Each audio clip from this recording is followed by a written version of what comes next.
Sa mga inilabas na update ni Catherine sa kanyang Instagram, kapansin-pansin ng isang wacky selfie nito na hinihinala ng lahat na may pinagsendan raw ito.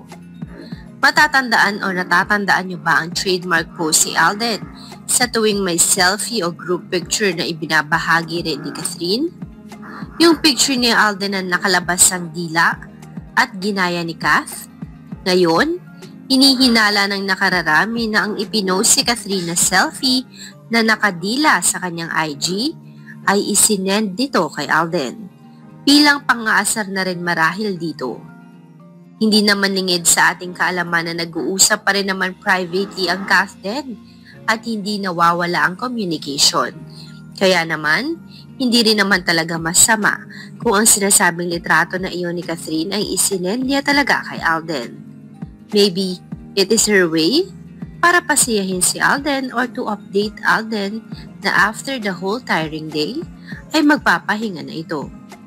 Kung isa ka sa tumatambay sa ex, maraming mga komento doon, lalo na ang fans ng Kath din.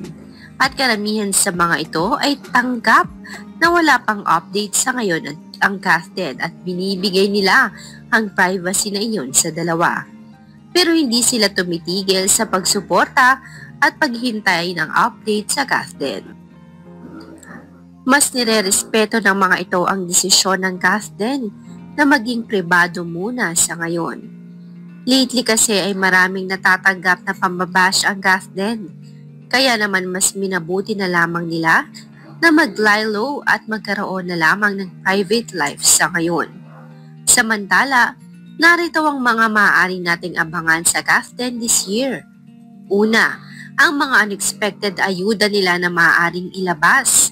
Pangalawa, yung mga nominations nila para sa mga maaaring matanggap nila na award this year. Pangatlo, ang birthday celebration ni Catherine sa March na maaaring maimbitahan muli si Alden at makita natin muli silang magkasama. Kung matatandaan natin dito nag-umpisa na mag-viral ang dalawa. Pang-apat, ang possible na pasabog na project nila together. At pang-lima, ang revelation nila sa kanilang relasyon. Napakaraming pwedeng abangan. Huwag lang tayong magsawa at mapagod na maghintay. At patuloy pa rin natin silang suportahan individually sa kanilang mga plans and achievements. Bagamat tahimik, we are also silently supporting Kath din. Kaya naman for further updates ng dalawa, manatiling nakatutok at nakasubscribe sa channel na ito.